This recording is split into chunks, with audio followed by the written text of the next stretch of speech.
Going into a chiropractor, it might not be just one visit and that cures everything. It might be a couple of visits, but still, I think it's not invasive and you don't need an operation. You don't need an injection, and it's really helping the body help itself. Correct. So I guess there's a lot of advantages to going to a Correct. chiropractor. There's no needles involved. There's no the things you see on the internet that you see chiropractors doing. Some guys do a little bit aggressive things, which I don't. I'm not a fan of. I tend to keep things very simple. I wait for the patient to relax, calm down, get some trust with me as the doctor, and then the treatment and the results of the treatment are just magnified better than just going in there, grabbing somebody and adjusting them when they're not ready for it or they don't know what to expect. It's really gratifying for me as the doctor to witness somebody getting better and staying better, not just on medication, and they do well with it. And I don't see them for years on end until they decide to garden or do something kind of pretty heavy. Yeah. Welcome to Riding Counsel with Rich Jaffe, where the open road meets expert advice. I'm Richard Jaffe, an attorney and biking enthusiast, and this is the podcast where we dive into the world of motorcycling, safety, culture, charitable giving, and riding right. So, whether you're a seasoned rider or just getting started, let's talk bikes, the road, and everything in between. Let's ride! All right. Hello, everyone in Riding Counsel Podcast land. My name is Rich Jaffe. As you know, if this is your first time, welcome. And if you listen to my prior episodes, thank you very much. And I hope you like these. If you could do me a favor, like, subscribe, share. And I am your host, Rich Jaffe. I am a podcaster. I am a personal injury lawyer. And I am an avid motorcycle enthusiast. And today I have an amazing guest with me. He's a chiropractor, and his name is Dr. Mark Snyder. And we're going to talk about a lot of things that hopefully interest everyone out there, a lot of things about the back, because when I'm riding and I'm with all of you, a lot of times you get off the bike and you're like, oh, my back hurts. Oh, I feel so tight. And then the day after, you still feel that way. And a lot of people don't get back on their bike because of it. And I'm thinking about if we could get some information out there about the back, about the spine, about how we care about our spine and our bodies from a chiropractic point of view. It'll help everyone. So this is kind of like a free appointment for everybody at your chiropractor. But I want to first introduce my guest, and his name is Dr. Mark Snyder. Thank you so much for being here, Dr. Snyder. I really appreciate you taking the time out of your busy day to be here. My pleasure, Rich. Good afternoon. Hi. So, I know you're a chiropractor, but what exactly is a chiropractor? Because I know that when I go to a doctor, right? They could give me injections, they could bend my knee or test my reflexes or something. But I go to a chiropractor and I get all kinds of crazy ideas. Maybe we could dispel some, maybe not. But tell us, what is a chiropractor? Sure. Chiropractor is a licensed doctor. We deal with the spine, the neck, the middle back, the lower back. And when you do have that back discomfort, back tightness, when you release the joint, which every level has a joint to it in the spine, you're releasing endorphins, you're releasing the nerve impediment from whatever pressing on the nerve, which then allows everything to kind of flow freely, and the muscle spasm and the pain goes down and goes away. So how is it that you do what you do? I mean, we're talking about releasing things. We're talking about endorphins. I mean, do you give injections? Is it something different? Do you take a pill or something? How is it done? Well, after the 3.5 years of schooling, after undergraduate school, you're taught how to use your hands to manipulate the spine, this way taking the pressure off, again, the nerves, allowing everything to flow freely, allows the muscles to work properly, and the joint to function properly. So it increases the stability, again, of the spine. This episode has been brought to you by Riding Counsel. Don't forget to visit us at ridingcounsel.com. So when you're doing these manipulations, what is it exactly? I mean, a lot of times I see these videos where people are twisting their necks and chiropractors are yanking on them. Or what is it? Does it hurt? If done properly, it should not hurt. If all the diagnostic tests are completed, you know what you're dealing with, it should not hurt. I don't use x-rays much in my practice. I use more of an MRI, just to determine where the injury is, if there's a disc injury, if there's any kind of destabilized joint. The MRI is a much better tool for me than just a general X-ray because that's more bone related. I need to see the soft tissue around that motor unit, which are the two bones and the disc, to make sure that there's no injuries there, and if there are, to kind of how I'm going to handle that. Mm. Well, I know I've been to a chiropractor before, and I got to tell you, I feel like $1,000,000 whenever I go out of a chiropractor. But it can be a little scary on your first time. I could see because you hear like a crack or a pop, and my neck gets bent in different ways, or my back gets bent different ways, and I hear like the noises coming out. It sounds like snap, crackle, pop, like the cereal. Yes. When I was a kid, but what is all the popping? Is that like bones breaking or like ligaments snapping in half? Well, if done What? properly, there's no bones breaking. So really, what should occur is when you adjust somebody, you manipulate somebody. The joint again, where the two bones meet, they're not sitting properly. So when you maneuver that joint, when you adjust that joint, you release the nitrogen from the joint, and that's where you get the pop. The same as if you pop your fingers. It's that same nitrogen release at the joint that you get in your fingers, you get in the spinal joints.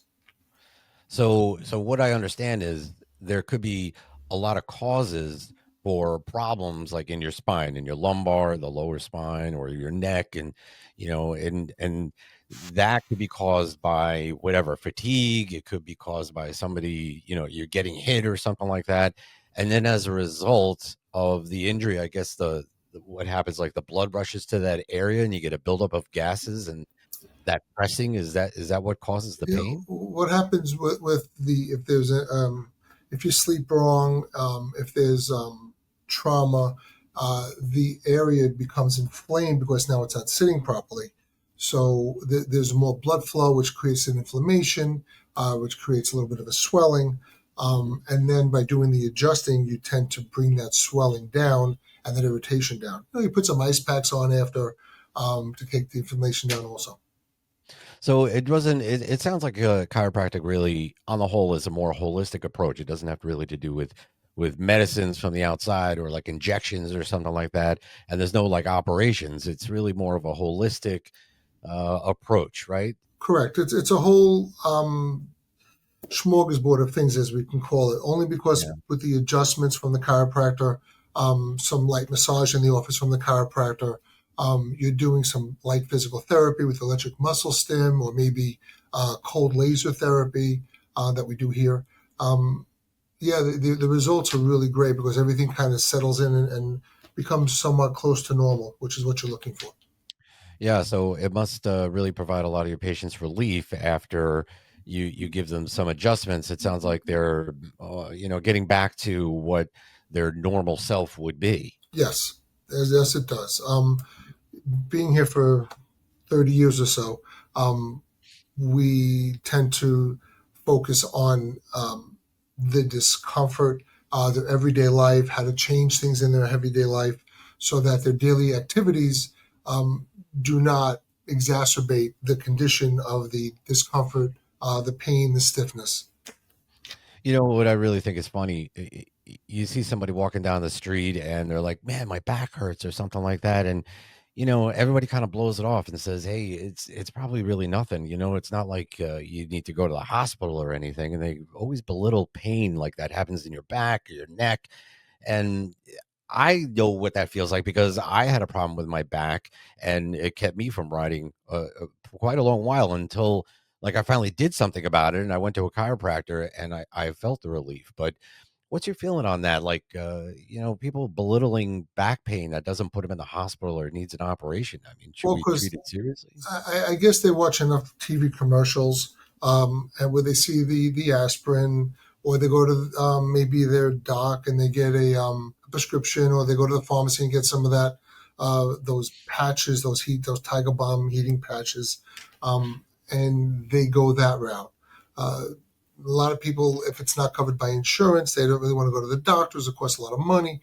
Um, Most chiropractic is covered, um, but the problem is the ones that are not. A lot of people don't want to go. They don't want to start a program, which doesn't take long, but it's a little bit of a what do we call a commitment that the patient has to have.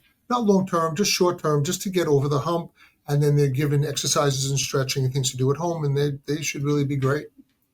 So it's going into a chiropractor, it might not be just one visit and that cures everything. It might be a couple of visits, but still I think it's not invasive, and you don't need an operation, you don't need an injection, and it's really helping the body help itself. Correct. So I guess there's a lot of advantages to going to a Correct. chiropractor. There's no needles involved. There's no the things you see on the internet that you see chiropractors doing. Some guys do a little bit aggressive things, which I don't. I'm not a fan of. I tend to keep things very simple. I wait for the patient to relax, calm down, get some trust with me as the doctor, and then the treatment and the results of the treatment are just magnified better than just going in there, grabbing somebody and adjusting them when they're not ready for it or they don't know what to expect. Yeah, it's really gratifying for me as the doctor to witness somebody getting better and staying better, not just on medication, and they do well with it. And I don't see them for years on end until they decide to garden or do something kind of pretty heavy. Yeah.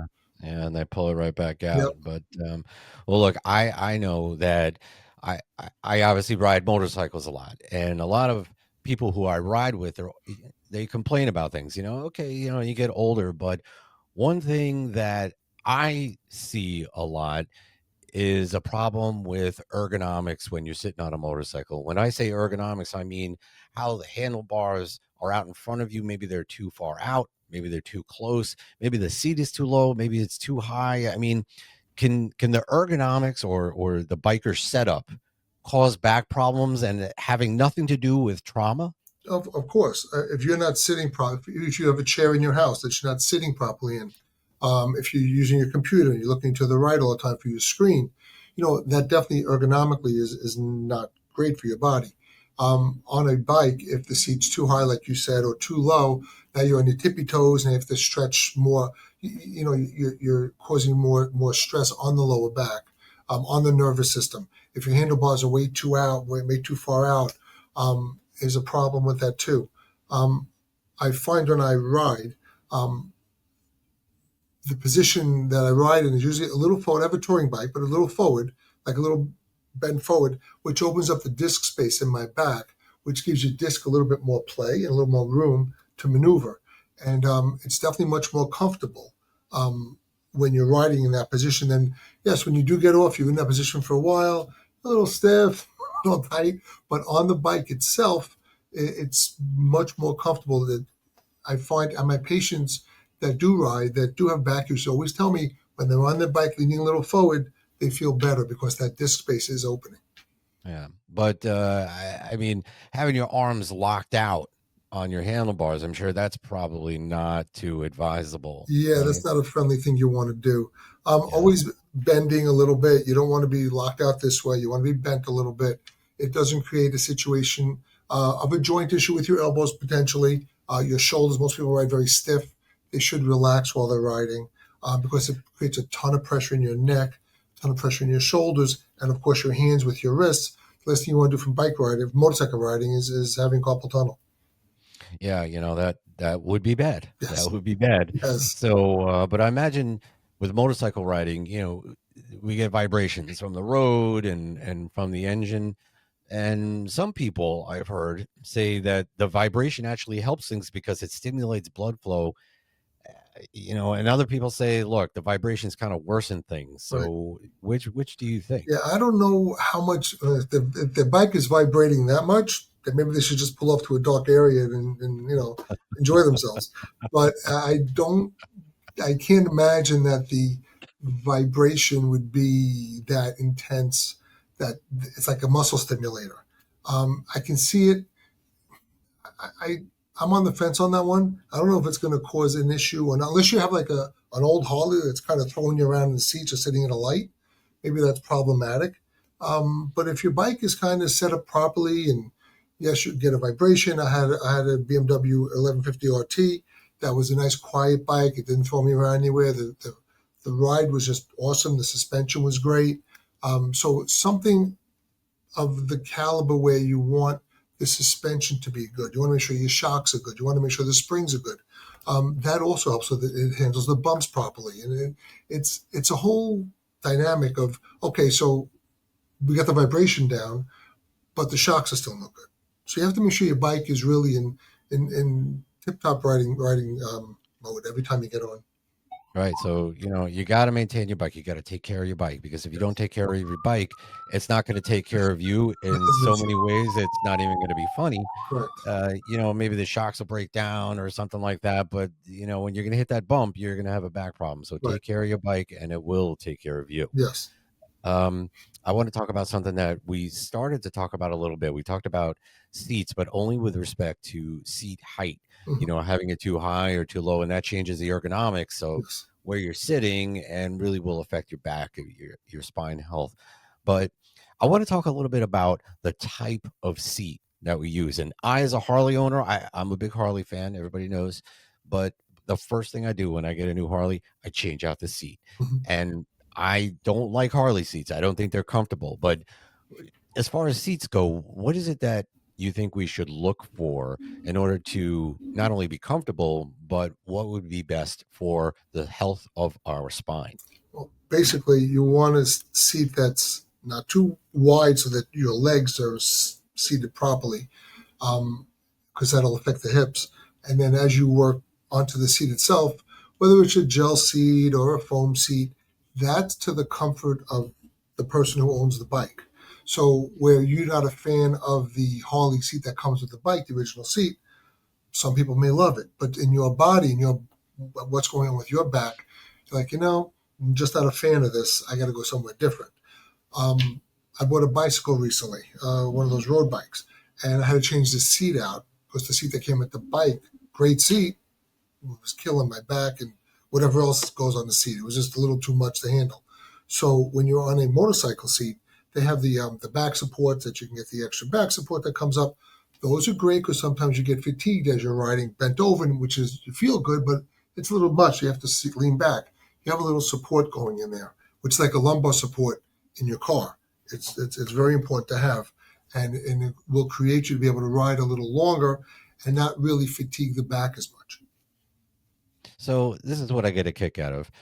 Everybody says, if you go online, you go on Facebook or Mhm. Twitter or any of the social media, you'll get a question from somebody who's a, avid motorcycle rider. Mhm. And people even ask me, what's the best seat out there? I don't like these Harley seats. What's the best seat out there? And I kind of laugh because it kind of goes to what you're saying. You can't really say this is the best seat for you, because that would be like this general stereotypical seat. Right. It could be foam, it could be gel, right? It just depends upon you. Correct. It's like buying a bed. If somebody says, "Well, I have this bed and it's great for me. You should get it." You get it. It's like, "Oh my God, I'm crippled. I can't get out of bed in the morning." It's a personal thing or a pillow. You buy the foam pillow. You buy a down pillow. You buy whatever pillow. Those whatever the pillows they have now. They're The crazy pillows. memory foam Yes, foam pillows. pillow. You know, there's I'm not comfortable on a foam pillow. A thick one. I like a thin one. You just never know what works for that person. Yes. Yeah, so everybody out there, I really wouldn't take too much stock. I mean, we could talk when it comes to seats, we could talk about the quality of the seat, like the quality of the leather used, Yes. right? We could talk about, where it's manufactured or the colors of it. Right. But I think what you're saying is you can't really say, look, gel seats are the best for you or foam seats are the best for you. That's going to be the best for your back. I Right. don't think anybody could say that. You don't know. You really don't know until you're actually sitting in it. And even if you're sitting in the showroom and you go, "Oh, this is great." Then you go 3-4 miles and you go, "Oh my God, this is brutal. I got to change it out." So you just never know until you're actually using the product. All right, I want to continue our talk on seats for a minute, because you also said something a little bit before. We're talking about backrests, okay? And I'm not talking about the sissy bar, which is for your passenger. I'm talking about the backrest or the lumbar support. Yes. And a lot of motorcycle seats come with this. Some of them don't. You could put it on. But what's your feeling about the use of backrests? I think it will improve the quality of your ride because we all shift around as we're riding a little bit because you just can't do this for 2 hours. So you sit back a little bit sometimes, but Mainly, most people feel comfortable in that leaning forward position, like I stated earlier. But if you're going to lean back and you want that support, it'll give you actually adequate support to continue the ride. And it'll take the stress off the back, which is why I love those things, those little backrests. You can fold them down, you put them up, whatever it may be, but they're definitely needed to be. You definitely should have one on your bike. If you don't have one, I would definitely put one on. So I just, the reason why I ask this is because a lot of, especially police motormen, they say, a backrest is the worst thing for you because if you use a backrest, then you're going to rest your lumbar muscles too much, and then it weakens your muscles, and then you become weaker, and you're going to need a backrest all the time. I mean, is there any truth to that? Zero. There's not enough. When you wear a back support, like a back belt, people buy those back support belts. Right. Those will definitely weaken your muscles. So you should wear those for 4 or 5 hours, 6 hours straight. You're at work. It definitely takes the muscles out of play so they don't have to do anything, which now makes them weaker over time. So you got to rehab those muscles. It becomes a horrible situation. But if you're just leaning into something for an hour or 45 minutes, it's not where it's being, it's actually giving you support on the spine. You're not really supporting the musculature as much, but you're supporting the actual bone, that's why they come cushioned, which is what you want to do. Where the lumbar wraps that people wear, the belts, that's what the police riders are saying that the seat does, and that's not true. All right. So some other equipment that we use on the motorcycle, I think, really impacts the health of our spine in our neck, and that's helmets. And all the time, people talk to me about helmets. They say, okay, well, if it doesn't weigh a lot, then it's probably not really effective, and you got to get the lightest helmet possible. But I think the bottom line is that when we wear a helmet, the weight of the helmet actually could affect the health of our cervical spine, meaning our neck area. What do you think about that? Right. If you're wearing a steel helmet, 100%, it's going to really affect the neck. But since everything is polycarbonate now and plastics, I don't see that being an issue. Especially, I'm a full face guy. I prefer that, just for safety reasons all the way around in case, God forbid, you go down. But the helmets themselves, I think they're just made much lighter now, and much more. There's more safety features in them now than I believe ever before. So yeah, I just think the helmet has to be comfortable, has to be tight enough so it's not spinning around on your head. I just think that as long as you find something where this chin strap is perfect for you and everything feels great, and you're not being impeded from side to side to see, then it works. So really, comfort is a key here. We use the word comfort when we're talking about backrest. We talk about it when we're talking about seats, and now we're talking about it when we come to helmets. So really, comfort seems like the number one when it's coming to our spine health as we choose our equipment when we're riding on the bike. Yes, because you're not on the bike for 5 minutes. You're going to be on the bike for 2, 3 hours. And you want that comfort so you can stay on there and not get off the bike and go, oh my God, my neck is killing me, or I couldn't see out of the side of this thing, or the seat's no good, or the backrest. You want the comfort so you can just be there and just enjoy the ride. So it's really, it sounds like if you're wearing one of those belts, maybe that people use for weightlifting, or like those kidney belts, I guess you're calling them, that's really going to weaken your back. So kind of stay away from that. And it doesn't sound like those are meant for motorcycles anyway. But so far we've spoken about everything that's fits a motorcycle and is meant for a motorcycle. And it seems to be actually pretty useful on a motorcycle. Yes, it will be. It'll definitely make the ride more enjoyable. Your safety, because now you're not going to be worried about, oh, I'm not comfortable. Now you're not thinking about the road or the traffic, and you're more worried about your comfort on the bike, which is not good for while you're riding. All right, so let's talk about maybe some things that we could do when we're not riding that might help us when we actually do get to ride. Are there any like stretches or maneuvers that we could do that might help the health of our spine and maybe work out those aches and pains before we get on the bike on the days that we're not riding? Well, everybody should always have some kind of exercise program anyway daily that they're doing. What they can add to their basic exercise for the day, you want to make sure your trap muscles are good, your neck muscles are good, because that's really, you're holding the helm, which isn't that heavy, but it's still up there. You're always turning your head side, you're always maneuvering everything, you're always moving. So you want your muscles in this region to really be supportive. You can do, I guess, shrugs a little bit from, just kind of 5 pound weights just to kind of do stuff like this. Um, you want to be able to have your range of motion properly in your neck. So you do your range of motion exercises for your neck. You want to make sure your shoulders are good because you're out like this all the time, for hours. Even if you're not fully extended, just partially extended. It affects, so you want to build up your shoulder muscle a little bit. Could be some push-ups in somebody's future. You can do some tricep dips off the side of your bed, just little easy stuff, just to kind of keep this whole thing basically toned. You don't have to become, a big muscle builder guy, but you want to be toned because you're going to be asking a lot of your body. And sitting, you want to be able to do low back stuff. You want to make sure your core is good because you're sitting for a long time. You want to make sure your leg muscles, you're holding the bike. It's almost like riding a horse. You got to squeeze that bike, the sides of the bike in, so you got to hang on. So you want to make sure your legs are somewhat strong. You can do some squats. And there's versions of squats you can find on any YouTube or online. You can find it where they show you how to do specific inner thigh, outer thigh exercises. This whole thing takes you 10 minutes a day. It's not going to take you long. And some stretching is always great to do. But you really want to make sure that your body can handle a ride where you're not like, oh, everything's just falling apart, or my shoulders are tired, my arms are numb, my legs are weak. It shouldn't be that way on a ride. It should be enjoyable. Because then again, Okay. there's a distraction from the ride because now you're not like loving it because, oh man, my arm.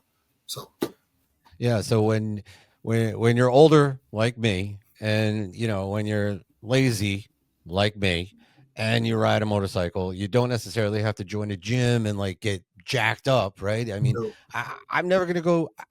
I would love to go to a gym. I just can't motivate myself. I don't know. I got serious issues, but what you're describing is 10 minutes, right? 10 minutes a day, and that's it. that's not a lot, and it's going to prolong your riding life so much. It sounds like. Correct. Even if you want to do 5 minutes in the morning, 5 minutes at night, that's fine. You want to do some stuff at your office. If you can do some things there, you can do some squats, close a door and squat down for 5 minutes. There's ways to do it. That doesn't mean you have to give up. You're watching a ball game. Squat a little bit. Do whatever you can do just to do some range of motion stretching with your neck. You're watching a game. You have all the time in the world. People do. They just don't use it. Time management is pretty horrible Yeah. for most people. Yeah. I mean, I'm just imagining if my dog could talk, because I actually try to do this stuff, and my dog is hanging out watching TV with me. Uh-huh. And, I try to do some jumping jacks. He thinks I'm Jack LaLanne, Yeah, if yeah, he of could talk, he course, would of be course. making fun of me. So, all right. What about if we're on a ride and we're riding a couple hours, we stop for gas and, maybe a sip of water or something like that. Mhm. What can we do on a break? I mean, we have less than 10 minutes, right? So, because we're doing so much when we're going to get back on the road and we don't want Right. to hold up our friends. Is there anything we can do on a break on a longer ride? Yeah, same basic stretching that you would take the 5 minutes to do it in 2 minutes. Do it in a minute and a half. You get your water, you can do your arm circles. You can do just to reach up to the sky, try to reach back if you can, just to keep the difference of just being so stationary and not doing anything. So yes, you can definitely take those 2.5 minutes, 3 minutes, whatever you got on the break, and just do things. You need to do it anyway. It's like sitting on a plane. You need to move your feet a little bit when you can. So, but you can't do that while you're riding. So when you get off, you do little some calf extensions. This way, it kind of makes the blood flow a little better, stretches out the muscle. So when you get back on, you don't feel so tight. Isn't it amazing? Like the little things, right? It's Yes, just little things, but it makes a world of difference. yes. So, all right. So at the end of a long ride, I mean, sometimes I ride more than 5 hours a day, right? I Mhm. mean, I got a trip planned up to Syracuse from where I am this weekend, actually. And it's probably going to take me at least 5 hours. But a lot of times at the end of the day, I'm tired, man. I'm spent. Yeah, But a lot of times people will tell me, no, you can't lay down. You can't really hit the pillow because you're going to be really sore the next day. And then other people say, no, you got to go rest. I mean, what what is it that we could do that's best for our bodies if after a long riding day we're so sore we're having problems moving around?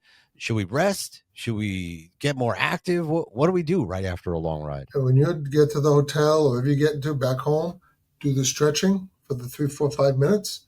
That's enough. Take your shower. I wouldn't take a bath. I would take a shower. When you're done with your shower, if you want to maybe put some non-smelly Bengay on just to kind of, I'm a big ice guy, but sometimes after a long ride like that, everything's so stationary, you want to get the blood flow moving a little bit. So the heat will bring more blood flow to like your neck, your shoulders. You can do, your hips, your knees. And it definitely helps. But that's a 5 minute, well, aside from the shower, that whole process is a 5 minute shower, 5 minute maneuver before you go to bed. Yeah. It's pretty easy. I mean, it's the little things. And, I guess it's not time to just, okay, I'm done and just lay in bed, because that's probably going to make things worse. It just makes you more tired. So when you get up in the morning, you're like, oh, I'm exhausted still because and again, after that whole sleeping period, you then get up and do the stretching for the 2.5, 3 minutes just to bring everything going again. And you should be able to get back on that bike and go ride some more at that point. All right. So this is what I want to ask you. Go ahead. So let's say I'm walking around, I'm not in pain. Everything is really fine. I wasn't like in a motorcycle accident, so nothing's really bothering me. But I'm getting a little older, and I do want to take care of myself so I don't have any problems. Is there any benefit to going to a chiropractor, even if you don't feel like a soreness or pain or something like that seems immediate? Could people go to a chiropractor for some sort of maintenance or a wellness check? Yes, there's two schools of thought on this. There's you can go for maintenance. You can go once a month, once every 3 months. Like you go to your doctor for a checkup once a year, once every 6 months. I'm from the school of if it's not broke, don't fix it. Because once you start maneuvering things around, if it's really not bothersome, then it may create a situation that you never had before.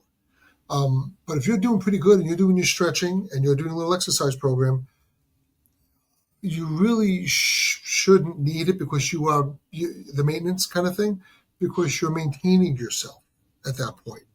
Maybe you do a little yoga, maybe you do, a little Pilates, just certain things. It's not crazy, not a big amount of time. But the maintenance, I don't do it in my office. I'm more, if you need me, you call me, we'll get you back to where you got to be. With then the stretching exercise program, which takes 4 to 5 minutes a day. Of course, nobody's going to do more than that anyway, if they even do that much. So I know my limits. So basically, if I can get somebody like that, that's what I do. That's what we do. But again, some people, some docs, some chiros really believe in the maintenance, and that's their whole thing. They really believe in the maintenance care. But if you're not hurting, if everything's cool, I don't believe intervention needed until maybe you start getting a little bit of inklings. I'm a little stiff. I woke up this morning a little tight. I'll let it go. That's when you get the phone call. Listen, I'm a little stiff. I just want to pop in quickly. You have my stuff. Let me adjust you, and you go about your business. This is Dr. Snyder. This is why I love you. You know why? Because you're real. You talk to me and everybody else like they're human beings. You don't talk down to us, and you're not this crazy aggressive guy that's gonna attach something to your face and yank your whole head off. I mean, you're talking real treatment for real people that's gonna help us, and I really appreciate you coming on the show. And for people who have questions about chiropractic treatment, or maybe what the benefits of going to a chiropractor are, or even if a chiropractic doctor is actually the correct doctor to go to, I want to tell everybody how to find you. How do people find you? Well, I'm over in Flushing. I'm on Northern Boulevard in Flushing. I'm on the internet. I'm not good with the internet, but I'm on there. I know I definitely have a website. I'm on there. My address here is 19302 Northern. Phone number is 718-710-5225. If you have questions, if you just want to talk, get a consult, call me. We'll talk about whatever you want. You come in, we'll sit and talk. It's pretty, and there's no pressures for anything. And if chiropractic is not for you, I will tell you that I can't help you. That's what I've All been doing right. for the past 30 years. So if I can't help you, then I cannot. I will let you know. And we're for all you people watching on YouTube, I'm pointing down, and we're going to put all your information down in the comments, just in case anybody wants to find out more information about you. And also, they can always get in touch with me, and I can put them in touch with you. So you can always find me, Rich Jaffe. Just go to ridingcounsel.com, ridingcounsel.com. And if you go there on your phone, you could just tap to call, and I would be more than happy to put you in touch with Dr. Snyder by email, by phone, text him. He's always available. I speak from experience because sometimes I talk chiropractic with him and motorcycles, and I really appreciate that. But I really want to thank you for your time, Dr. Snyder, for coming on, for your expertise, and just for being real. I mean, you gave us a lot of helpful information. Good. And I hope a lot of listeners take heed and do the little things to help them ride longer. But I think that's going to do it for this episode of ridingcounsel.com. And until the next episode, I'm Rich Jaffe, your podcaster, your host, your motorcycle attorney, your personal injury attorney, and biking enthusiast. And I want everybody to keep it real and stay wild, but, legally. And that's a wrap for this episode of Riding Counsel with Richard Jaffe. Thanks for tuning in. If you enjoyed the ride, be sure to subscribe, leave a review, and share with your fellow riders. Until next time, keep the rubber side down and ride safe.